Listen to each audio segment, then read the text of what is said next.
Bienvenue dans cette nouvelle vidéo de Lexical Info. 16 soldats maliens ont été tués par les djihadistes.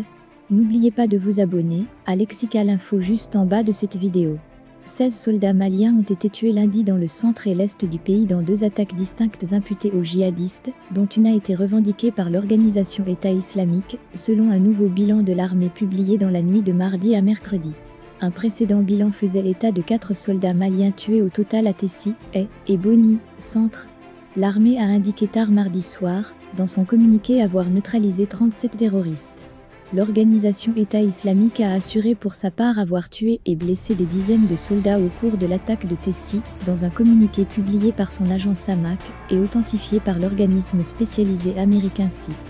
L'État islamique y utilise une nouvelle dénomination de province du Sahel de l'EI, dans laquelle il place le Mali. L'organisation État islamique inscrivait jusqu'alors le Mali, le Burkina Faso et l'Est du Niger dans sa province d'Afrique de l'Ouest. Commente CIT. Le Mali est pris dans la tourmente sécuritaire et politique depuis 2012. La propagation djihadiste, partie du nord, s'est étendue au centre et au Burkina Faso et au Niger voisin. Cherchant à imposer leur emprise et attaquant les représentations de l'État central ou de la présence étrangère, les groupes armés affiliés à l'État islamique ou à Al-Qaïda ont fait des centaines de morts dans les rangs de l'armée malienne depuis 10 ans. Les violences intercommunautaires et les actes crapuleux se sont conjugués au combat pour faire des milliers de morts, civils et militaires, et des centaines de milliers de déplacés. La junte au pouvoir depuis le coup d'État militaire d'août 2020 assure avoir redressé la situation face aux djihadistes, décrits comme étant en débandade dans le communiqué de la nuit. Cependant, c'est la deuxième fois en quelques semaines que le bilan humain est lourd pour l'armée malienne. 27 soldats ont été tués le 4 mars dans l'attaque de leur camp à Mondoro, centre, selon l'armée malienne. Il s'agissait de l'opération la plus meurtrière rapportée contre les forces maliennes depuis plusieurs mois. L'armée avait revendiqué l'élimination de 70 ennemis. Les chiffres fournis par tous les camps sont quasiment invérifiables faute d'accès au terrain ou de sources indépendantes pouvant s'exprimer.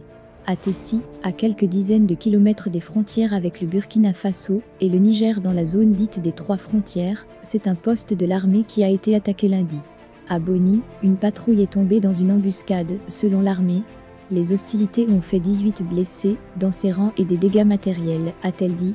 Les forces armées maintiennent leur dynamique offensive de recherche et de destruction des terroristes et leurs sanctuaires, en application du plan Maliko lancé en décembre, ajoute l'armée, en assurant avoir depuis tué des dizaines de djihadistes.